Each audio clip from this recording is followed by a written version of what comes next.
one. Joe Graber, okay, what actually made you run for the possibility of being a councillor? It wasn't for a laugh, that's for sure. I think it all boils down to where we all started from a year ago, standing outside on these steps here, and how everyone sort of was basically disregarded by the council. And then thinking that I knew then, way back then, that it would have to be the ballot box that would make this change. The ballot box would make the change, and we now have a chance in St Peter's Ward and in Bunhill to elect some independent people into this town hall here, shake it up and give us a voice. Give us a voice, because people like us who had not had a voice listened to in the town hall have been disregarded. It's about time this turns around and stops. Now, obviously, you've been talking to people out on the streets because obviously you're campaigning, for that councillorship position, and I suppose you've been talking to businesses too. What's the feedback been so far? Feedback being from residents, they believe that the Labour Council hates the working class, which it's not my words, it's their words, but I fundamentally probably agree with that as well. Well, it's quite profound. But yeah, it's quite profound. Again, we've been filming over the last 18 months now, and it does appear that people are turning very much against the ruling class party. They're going against the Labour Party, they're sort of disregarding them. From businesses, you're getting, when you're asking businesses, what can the council do to help local businesses after COVID? And they tell you about the rates, and they're not, the council, would they take the rates down? No, they haven't. And then you get people against it saying, she's lying, the woman's lying. The woman's telling a fib. I'm like, no, she isn't. She runs the business. She told me she has problems with the business rates. And I think the council should drop it. How do you think people feel who have had businesses that have actually gone out of business as a result of what's been happening? I think they'd feel quite distraught, really.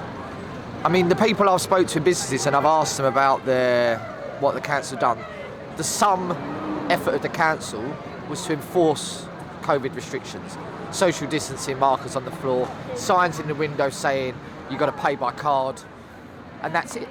No other support, none whatsoever. So support gone. Support gone, enforcement up. Yeah. So obviously, what's next on the agenda? It does look like it's all about the money, but Joe, that's down to you. I didn't say that. Yeah. I just did this.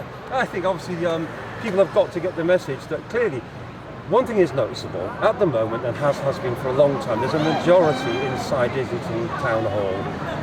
How are we going to work that change? Because obviously, it sounds like it's going to be the fox in the hen house here. Yeah, the proverbial. Hopefully we get some other people get elected across Islington, different, we might get a Lib Dem, we might get a Tory in, there's already a Tory there, we might get 2 independents in. But it's about calling them out, calling them for what they are, not letting them have a rest, actually bringing the meetings back off Zoom into the town hall. I want to get in that town hall, I don't want to be doing it on Zoom. Not doing it on Zoom, I want face to face, I want to see your face when you're making these decisions against the people of this borough. I want to see your face, and I want to call your face out, and I'm going to say to you, you are not getting away with it. We're not having the London Cycling campaign in that town hall, having meetings with councillors. Because if they are, I'll be in them. I'll be attending their meetings, and I'll be calling them out. Chris Kenyon, is it in Labour? They'll all be called out. So, in short, you're going to make a big change inside the town hall yourself, are you? Okay. I hope so. I mean, one voice is more than the voice we've got now.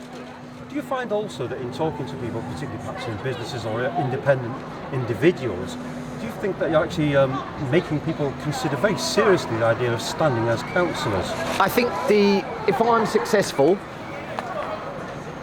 then I start the ball rolling, I think, and we'll have a wave of independent people standing for council. Right, and with that in mind, the ball is obviously clearly in the court of Islington Town Council and the electorate. And the electorate and the good people of Bunhill, St Peter's Ward, Mildmay, Highbury West. And many others to come in 2022. And many others to come in, and all the rest of them in 2022.